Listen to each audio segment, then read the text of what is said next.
Ever since it was announced that it was canon, many of you know I love Iron Fist and have wanted my input on the future of the Iron Fist in the MCU, and can Marvel salvage the damage that was done?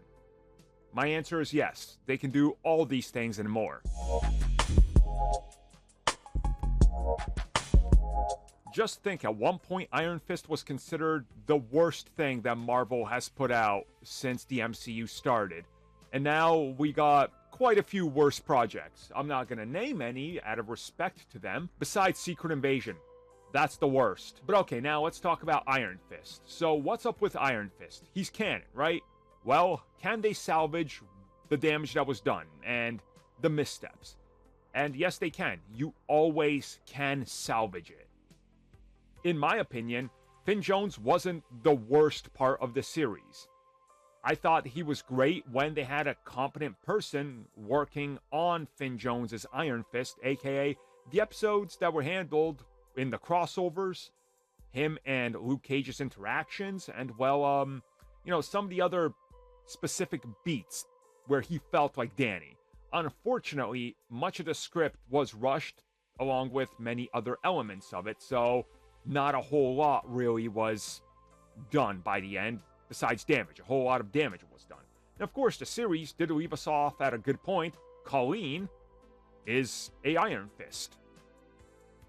Danny is a Iron Fist. Split the difference. So, the way to fix this is honestly the best way that anybody can come up with that makes Iron Fist the focus of a, let's just say, a reboot, but handles it in a smart way. You give us the immortal Iron Fists, right? That's what you do. And instead of focusing on some of Finn Jones's weaknesses as Iron Fist, you strengthen his weaknesses by having other talented actors and people around him that all elevate everybody else. We've seen this done multiple times with other things. If an actor cannot stand on their own and ends up hurting some elements, we've seen them buff that actor up and be able to bring their quality up by making them work with people / talent and be surrounded by people that can strengthen their weaknesses. I think you got to do that with Iron Fist. So you give us a series where it's a couple of Iron Fists. Maybe we pick up a couple years after where the last series left off. Colleen is a competent Iron Fist in New York, protecting the streets, and has been. Maybe bring her back during Daredevil Born Again and establish her as the Iron Fist. Say nobody's heard from Danny. Where's Danny been? Well, unleash a plot where maybe the 10 Rings is involved, and you can tie it to that TV series that's in development.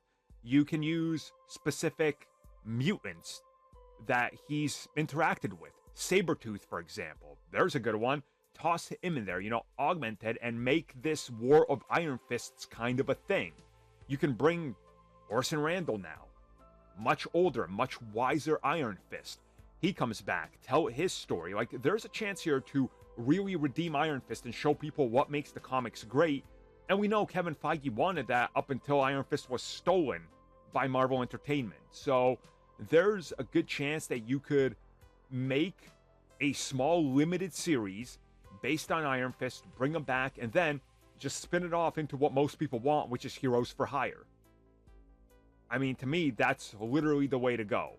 But who knows what their solution is going to be, and even if they're interested in. But I see a simple way to bring this character back and do it right. That wouldn't even really cost them a whole lot. I mean, it'd be a martial arts tournament, essentially. How much can that possibly cost? I mean, the Netflix series, For the Love of Everything, said they went to China. And it was clearly the docks of New Jersey because you could see the New York skyline behind them. They didn't even try, so,